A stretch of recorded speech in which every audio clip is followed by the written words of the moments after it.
It is time for a Steam Spring Sale, people! And this one is actually really freaking good from what I've seen of it. I've done a little bit of perusal and sifted through a lot of the games to find the ones that I think are the best deals and the games that I would fully recommend. Both games that I have played, watched, or have heard a lot about. So let's start down the list and find the gems in this Steam Spring Sale. First off, you know I'm that Halo guy.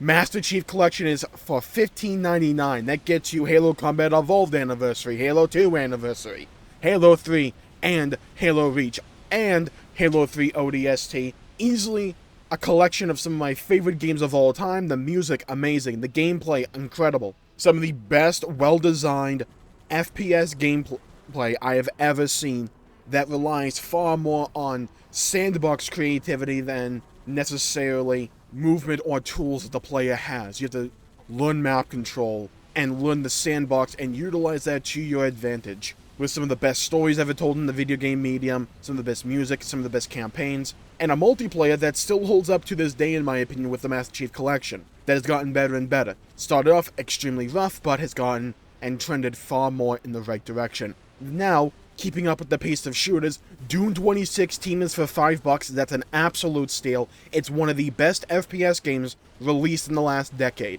High adrenaline, fast-paced, gameplay-forward fun that again relies on the creativity you can instill into the game using the sandbox. It's very fast-paced. You're not going to be stuck in cutscenes a lot. You're just going to be going from gameplay section to gameplay section, customizing your loadout, customizing your weapons. Doom Eternal, I think, is a bit of a step down from 2016, though I think the story is more compelling, though the inclusion of one mob called the Marauder really takes away from the overall experience because it forces you to grind to a halt, essentially, in terms of your gameplay, and fight in a style that feels antithetical to the formula of Doom, but it's still an incredibly fun time. It's for $13.19. Now, I haven't played Warhammer 40k Space Marine, let alone the Anniversary Edition, but it's for $9, and from what I've seen of the game, the question begs, is a sword that is essentially a glorified chainsaw worth it? And honestly, yes. The game looks like it's a ton of fun. Warhammer 40k Space Marine 2 is on the way. We haven't heard much about it recently, but there is a sequel on the way. The first game, from what I've seen of it, looked very fun. The weapons give you a lot of good mechanical feedback, especially when you defeated enemy mobs. There's a lot of gore, a lot of viscera, and the game relied on making sure that you feel good using the tools in your kit.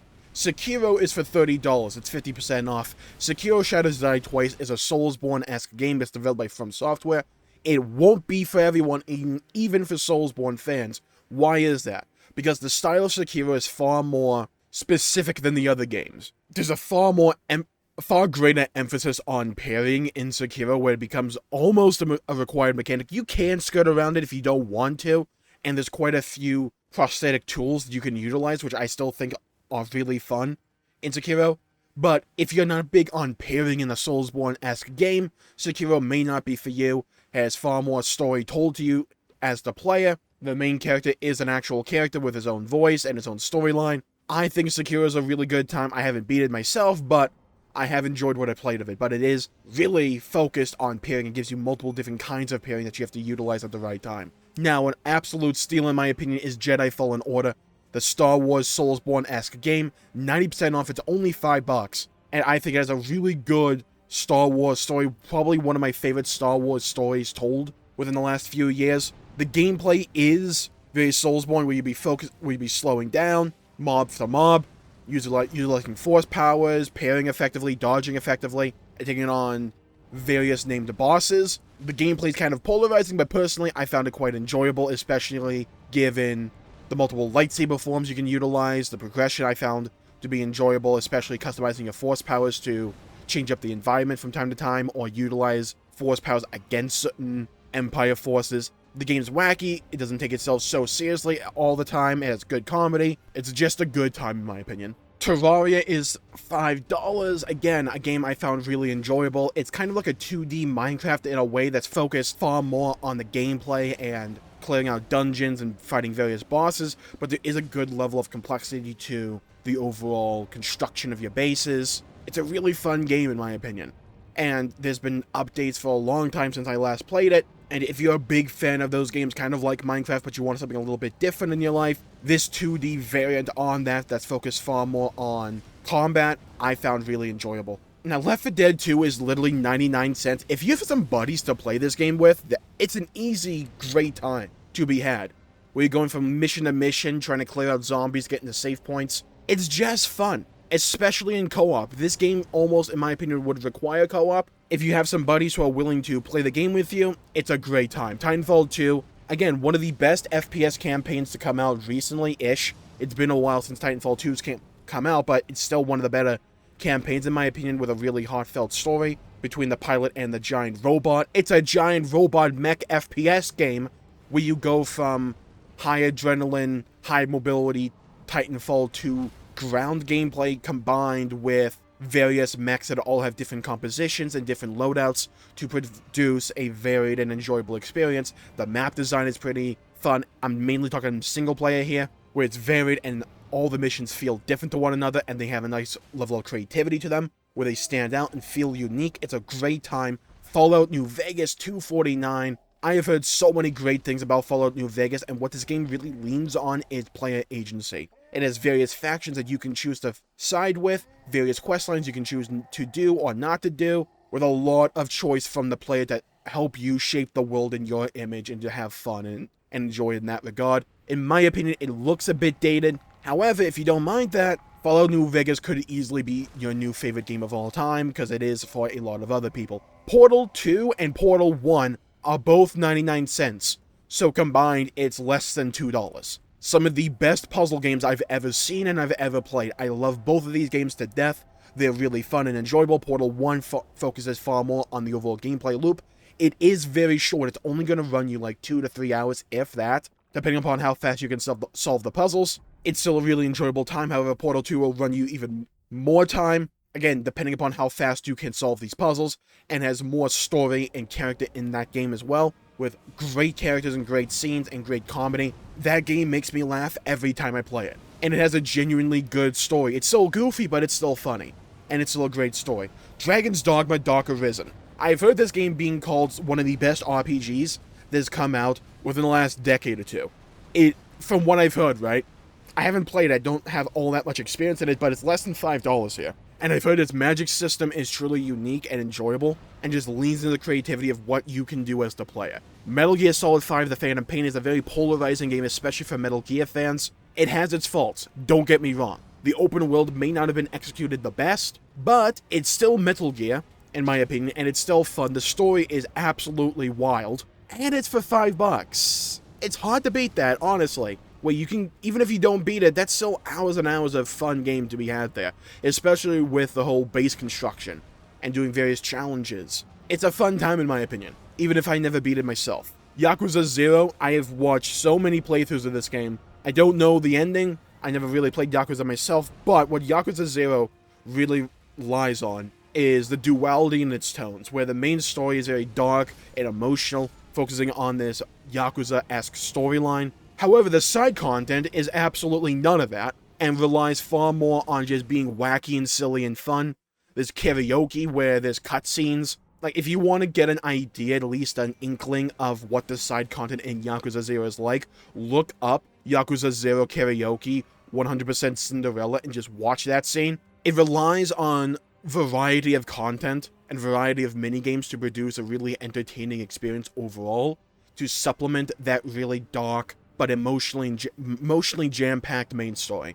Dishonored 2, less than $3, it's $2.49. This is another FPS game that relies on player agency to tell its story. It's a very interesting story in my opinion, but also it utilizes the ways you tackle these individual levels to augment what kind of story is delivered to you. You can go full genocide, you can go full pacifist, and depending upon what you choose to do in each of these missions, you can change outcomes. Various characters may live or die. Personally, it wasn't for me because I felt that going full genocide was just more fun, but I wanted the story, so I had to go full pacifist, which was a playstyle I didn't really enjoy. However, if that is a style that you enjoy, you may love Dishonored. Those of you who may prefer RPGs, Nier Automata is 50% off. It's $20 right now. Game of the Yorha edition Nier Automata is my favorite game of all time. It tells one of the best stories, combined with some of the best storytelling I've ever seen in the video game medium. I would argue it is the best way I have ever seen a game convey a story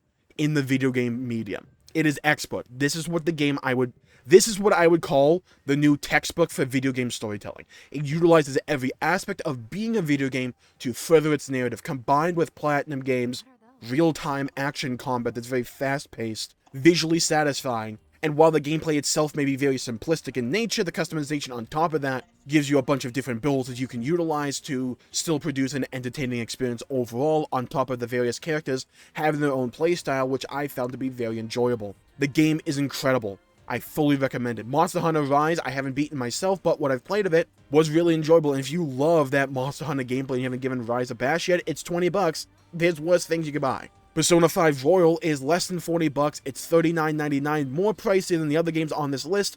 However, Persona 5 Royal is one of my favorite games of all time as well. It is an enjoyable time, and if you haven't played Persona 5 Royal is a really good litmus test to decide if you're going to want to pursue the series further. It combines social simulator elements with progressing various social links, combined with turn-based RPG dungeon crawling segments to produce a game that has varied tones and varied identities, but blended together in such a way where it feels like a cohesive whole that makes the game feel unique, especially in the RPG medium. Nier Replicant, going back off of Nier Automata, is an incredible game. It is dated though, even though it is a pseudo remake.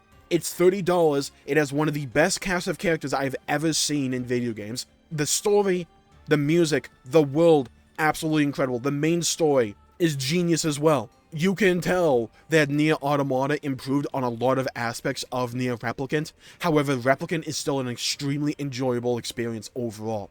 The side quests suck, I'll say that. They are carried hard, by the way, hard carried, by just how brilliantly written the main cast are, and you'll do these side quests simply to interact with these main characters even more, because the banter they have is great. The emotional turmoil they all go through is amazing. The various endings are really fun, even though I do think they start to drag on a little bit later on when you get to like Route C and D. Mainly just Route C though. You have to play the game essentially 3 times. Nier Automata does that way better in my opinion, but Replicant is still really enjoyable, and in my opinion, if you like that Platinum Games combat, it's not Platinum Games, but it emulates what Nier Automata went for, and arguably does it even a little bit better. Because the magic system and customization in Nier Replicant is so fun and enjoyable, where you can augment each spell to do various things, like putting up various debuffs or poison or whatever. It's really customizable and it's really fun. Octopath Traveler is a modern take on that old school style of RPG turn-based pixel art game, where it's pixel art, but the graphics, the lighting in this game is so gorgeous. Oh my god, I can't get over how picturesque every scene from Octopath Traveler really is. And the gameplay is also really enjoyable. It's a take on that turn-based RPG formula, and it's developed by Square Enix, so if you've played those older school Final Fantasy games or Dragon Quests, you can kind of understand what you're getting into here. Will say, though,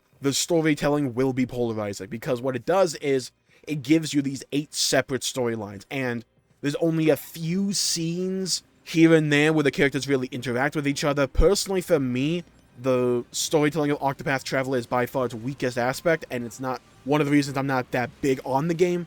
However, if you don't mind pursuing 8 different storylines at your own pace, while playing a really solid turn-based RPG, give it a bash. It's for $30 on Steam. And if you want to experiment with Persona even more, there's Persona 3 Portable for $15.99. That game can easily run you hundreds of hours if you want to. I think the storytelling in Portable is the weakest, mainly because it relies on being a visual novel. There's other problems with Portable as well, but it's still Persona 3, and Persona 3 is a really good freaking game. The combat is Persona gameplay. It's really fun, turn-based RPG gameplay, dungeon crawling as well. Tartarus is an okay region to explore. There's some variety, there's some RNG. The characters, the storyline is really good. Takes a little bit to get going, but it's still really good in the end. Persona 5 Strikers. If you haven't played Persona 5, base game at least, don't play Strikers, in my opinion. You can. I would recommend playing Persona 5 first. Strikers is that Musou Warriors style gameplay with the Persona formula. They do a shockingly good job of making this game feel like Persona, especially Persona 5. This heart, the music is as good as Persona 5 Royal in my opinion. Daredevil is one of my favorite songs in the series, and the story feels like a genuinely good follow-up to the events of Persona 5. Not Royal though, that's an important distinction. It's a follow-up to base Persona 5. You can view it as a follow-up to P5 Royal, but this is really just a follow-up to base P5, so don't expect Royal-specific characters to be here. However, the new characters they introduced with P5 Strikers, honestly, I like them just as much as the rest of the crew that were introduced in the base game. They do an extremely good job with the story here, even though it's going to run you probably max of 40 to 50 hours. Possibly 60. But again, still a really good freaking game. Now let's talk some Final Fantasy. Final Fantasy X and X-2 HD Remastered is available for $15. These are some of the best Final Fantasy games in my opinion. I haven't played X-2 yet, so mainly I'm just talking about X here. X is a very linear take on the old school Final Fantasy turn-based formula, but the combat itself is super enjoyable, and I'd argue probably one of the best iterations of the Final Fantasy turn-based games. It's really fun. It's true turn-based, by the way, so there's no ATB business going on where it's rushing you to make decisions. You can alter how many times you can attack, though, using the turn order mechanic. It's a really good time, and the story of 10 and the world of Spirit is a gripping and engaging one that pulls you in. The music, oh my god, the music, Return to Zanarkand is one of the best Final Fantasy songs ever. I don't think everyone will like the cast of characters or the story, and I feel like a lot of people love the ending and the gameplay, and not the gameplay, but the story, because they grew up on it, and it's one of their first introductions to Final Fantasy when they were younger, which is entirely fine. But for me, as someone who got into this series later, especially with 10, I didn't vibe with the story as much as others, but it's still beautiful and really good. Final Fantasy 9 and 8 are available for $10.49 and $9.99 respectively, 8 being the remastered version. I haven't beaten these games, but I've gotten like a third of the way through 8 and have only pretty much started 9. 8 is very polarizing. People either love it or they hate it, and I can understand why they hate it because they have taken certain decisions with the gameplay, especially with the junction system and the overall magic system that people find to be really anti-intuitive, where it kind of disincentivizes you from actually using good magic spells, which can be viewed as annoying. And not everybody's going to like the characters or the story because it's a far more what people call edgy. Not that big on the word edgy personally, but not everybody will like Squall, who is kind of that stoic protagonist. Final Fantasy IX, though, I've only played a little bit of it, but I absolutely adore it. However, gameplay is very slow, so you could mod it. There are some mods circulating for Final Fantasy IX. There's also rumors of a Final Fantasy IX remake being developed currently. Nothing official about that, but Final Fantasy IX is some people's favorite Final Fantasies, and even when you just start the game and you only play a few hours into it, you can tell just how much heart and soul went into Final Fantasy IX. It's a very unique world in Final Fantasy. It's wild, it's varied. The characters so far are really cool. I'm not sold on the protagonist personally, but the side characters and everyone else, really interesting. And I want to play more of Final Fantasy IX. Final Fantasy VII, I mean, what can be said about Final Fantasy VII that hasn't already been said? It's $6. Some people will say it hasn't aged well. I would say kind of right. However, I still think the gameplay is really fun. I still love the story of Final Fantasy VII. It is absolutely confusing from time to time. I will give you that. However, I love Cloud. I think Final Fantasy VII is one of the best stories told in Final Fantasy. It's probably top 3 Final Fantasy for me. I love Final Fantasy VII. I believe 6 is also on sale as well, but just overall, go check out the Final Fantasy games if you enjoy Final Fantasy overall, or you enjoy turn-based RPGs. They're really fun and enjoyable, and if you haven't really dipped your toe into these games yet, I would fully recommend doing so. They tell amazing stories, really fun gameplay as well, if you enjoy turn-based RPG gameplay. The characters are normally always great, and the music is some of the best in the business. There's also Final Fantasy 15 Windows Edition for $17.49. This game has flaws. Deep-seated, heavy flaws. The main plot of the Final Fantasy 15 is god-awful. The combat is clunky and kind of slow and awkward. However, having said that, it's one of the best endings of any video game I've ever played, and I think it's hard to wrap your head around that when I say the plot of Final Fantasy 15 is god-awful, but the ending is one of the best I've ever seen. The writing is so inconsistent. It really is. Because whenever it has to do with the 4 boys who are the protagonists, I know it's a bit of a meme, but the game is really just 4 boys go on a freaking road trip and pal around for a bit. And it's great when it's just that. When you're doing the side quests and you're just exploring the world, and you're just doing whatever, and you're engaging with those 4 protagonists, the game is great. It's so much fun. But then you get to the main story, and it's like talking about the Empire, and the main villain, and the main character's love interest, and it's just like, you needed more time in the oven. It was clear this game has deep-seated issues, but for less than $18, I mean, you're gonna probably have a good time with it. Especially if you can focus in on the aspects that you enjoy, but if you're looking for a great and engaging plot, you're not gonna find that here. Final Fantasy VII Remake, though, I will never understand the criticisms for this game. I won't. I love Final Fantasy VII Remake. It takes the Midgar portion of base Final Fantasy VII and adds so much character and personality to it that I absolutely adore what they did here. The ending will be controversial to Final Fantasy VII purists, however, if you don't give a crap about that, my god, is this one of the best cast of characters I've ever seen. I loved them so much in base Final Fantasy VII, and in Remake, they give him so much more personality and character.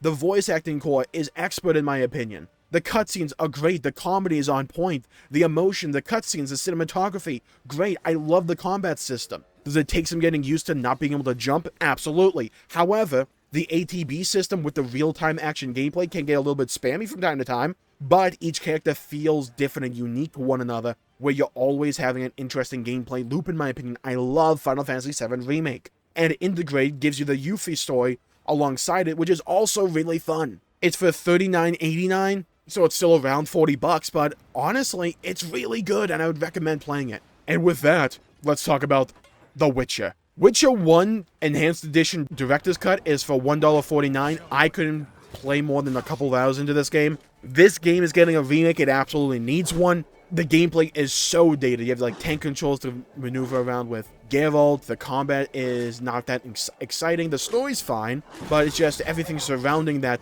when you're actually interacting with the game is really dated. I would personally avoid Witcher 1. Go to Witcher 2.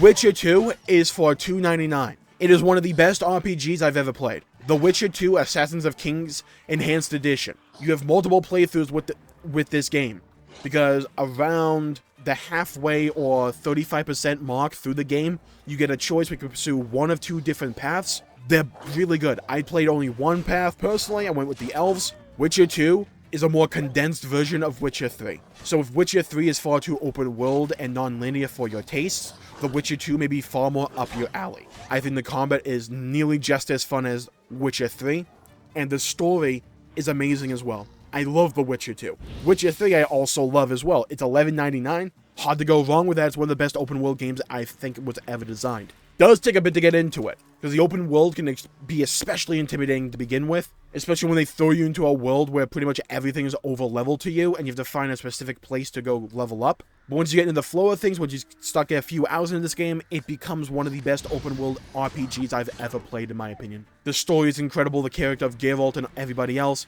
amazing. There's player agency, there's choice, the music's great, the combat's great. The side questing is some of the best side questing I've ever experienced, with some of the side stories being some of the best stories I think have ever been told in video games. That is how strong of an overall experience that The Witcher 3 really is. $11.99, it's $12 for one of the best games ever made.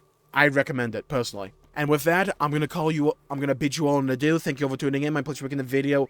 If you enjoyed it, please leave a like and subscribe. It really helps the channel out and helps support future content, and I greatly appreciate it. And hit the bell icon to be notified for when I upload in the future. Stay safe, everybody. Have a great day. Go play some video games if you can. Leave a comment down below with what game you may be getting for this spring sale, or if you're not going to get a game. Let me know. I'd love to hear your thoughts and your opinions. Stay safe, everybody. Have a great day, and I'll see you all next time. Bye-bye, everybody.